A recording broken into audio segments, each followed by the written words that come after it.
Trying to sweep the poor little widow under the carpet? People once worshipped Joan Crawford as if she were carved from golden light. But late in life, Christina Crawford pressed record on an old tape machine and whispered a truth that shattered that glow forever. At 86, her voice was rough, soft, and trembling. The voice of a woman who had carried memories like burn marks across her entire life. The lamp on her desk barely lit her face, but her eyes still held the shadows of a childhood lived under a queen who never removed her crown. All my life, I thought she stopped acting when the cameras turned off, Christina murmured. But she never stopped. My mother performed every second of every day, and we paid the price for her show. Behind her words, the past crept back. The enormous Brentwood mansion polished for magazines, the flawless white furniture, the staircase made for dramatic entrances, the photos of a glamorous mother surrounded by perfect children, a Hollywood paradise. Only it wasn't. Behind the magazine covers was a world ruled by one law: everything must serve Joan Crawford. The first sign of danger each morning wasn't a scream or a door slam. It was the sharp rhythm of high heels. Christina learned that sound before she learned to tie her shoes. The moment her mother's heels clicked down the hallway, she would spring up in bed, body tight with fear, breath held, waiting to see which version of Joan would appear. Joan would glide into the room in her robe, still smelling of coffee and expensive perfume. She never smiled. She didn't have to. Her stare alone could strip a child's confidence bare. "Who are you?" Joan would ask every morning, as if the question had only one acceptable answer. "I'm your daughter," Christina would whisper. "No," Joan said. "You belong to me, and you will make my name flawless." The rituals never ended. Christina had to brush her hair exactly 100 times, counting every stroke aloud. If she counted too slowly, she was scolded for laziness. If she counted too quickly, she was scolded for lacking poise. There was no right way, only Joan's way, and mistakes were unforgivable. One winter morning, Christina forgot to say, "Yes, mother." Joan ripped the blanket off her, dragged her across the floor, and forced her to kneel on the cold boards until her knees burned. Joan didn't scream. She didn't need to. The silence was far worse. At night, the air changed. Joan's lipstick brightened, her smile thinned, and the glass of bourbon became another extension of her hand. Even the housekeepers said the most dangerous hour was whenever the drink took hold. One night, Joan filled a bathtub with freezing water and poured an entire bottle of bourbon into it. The smell stung Christina's throat. "Get in," Joan ordered. "It's cold," Christina whispered. "Get in," she repeated. "Wash yourself. Wash until you deserve to be my daughter." Christina stepped in, teeth chattering. She kept her face blank, because crying always made everything worse. Another time, when Christina admitted she didn't want to be an actress, Joan's face shifted into something chilling.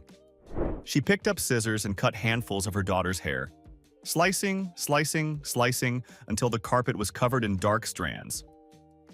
"That is the haircut of an ungrateful child," Joan said, turning away. Christina didn't cry. She learned early that fear must stay silent. Even illness brought no mercy. Once, with a fever of 102, she begged to stay home. Joan touched her forehead, sighed, and said, "Weakness is a choice. I don't raise failures." Christina collapsed at the school gate hours later. And yet, that was only the beginning. Because Christina eventually learned the truth that destroyed everything she thought she knew. She hadn't been adopted the way the world believed. She had been purchased.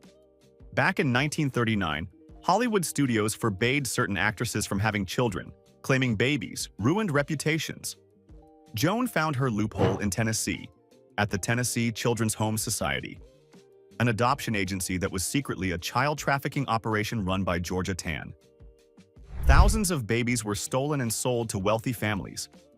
Among the files uncovered years later was the note, "Joan Crawford, confidential pickup." An employee recalled a glamorous woman arriving late at night wearing sunglasses, carrying an envelope of cash, and leaving with a baby girl. That girl was Christina. Years later, when Christina visited the Memphis courthouse to find her birth records, she discovered that her biological mother's name had been crossed out and replaced with Lucille LeSueur, Joan Crawford's real name. Her childhood made sense after that. She wasn't taken in out of compassion. She was chosen to decorate a Hollywood image. The story only darkened from there. Joan later took in a baby boy named Christopher, then returned him when his real mother filed a lawsuit. Months later, she adopted another baby boy and gave him the same name, rewriting history as if the first child had never existed. Twin girls came next, allegedly obtained through Georgia Tann's network for cash. Cameras captured the perfect family. But after the cameras left, the perfection dissolved. As Christina grew older, Joan became more volatile. Fame slipped from her grasp. New stars rose, and Joan's old rival, Bette Davis, returned to the spotlight. Joan's jealousy turned into obsession. Their decades-long feud became Hollywood legend, a war of insults, sabotage, and scenes that bordered on violence. During the filming of Whatever Happened to Baby Jane, crew members feared one woman might actually kill the other. Joan filled her costume pockets with weights, so Bette would injure her back while dragging her. Bette slapped Joan so hard during a scene that Joan's lips split open. And at the Oscars, Joan delivered the final blow. When Bette was nominated and Joan wasn't, she arranged to accept another actress's award, walking onto the stage in shimmering silver while Bette sat frozen with humiliation. Hollywood never forgot that night. But privately, Joan's world was collapsing. Her drinking intensified. Her mental state cracked. She spent nights talking to portraits of her younger self. She covered mirrors to avoid seeing her aging face. She wrote letters to dead people.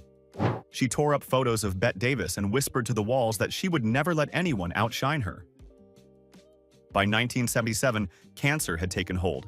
Even then, she refused to enter a hospital. "A star," she said, "does not die under fluorescent lights." She prepared her final stage, a white gown, a full face of makeup, dim lighting arranged to flatter her. On the night she died, she whispered, "Don't turn off the lights." Her will left Christina and Christopher nothing, their names crossed out in red ink, for reasons well known to them. A year later, Christina told the world everything. Her book, Mommy Dearest, ripped apart Joan's golden legacy and forced Hollywood to confront a truth it had buried for decades. And still, the arguments never stopped. Was Christina exposing a monster? Or tearing down a legend? Was Joan a villain? Or a woman crushed under the weight of her own fame? Some say the Brentwood mansion is quiet now. Others claim they still hear heels tapping down the hallway at night, the sound Christina feared more than anything. A sound that once meant, "The performance is about to begin."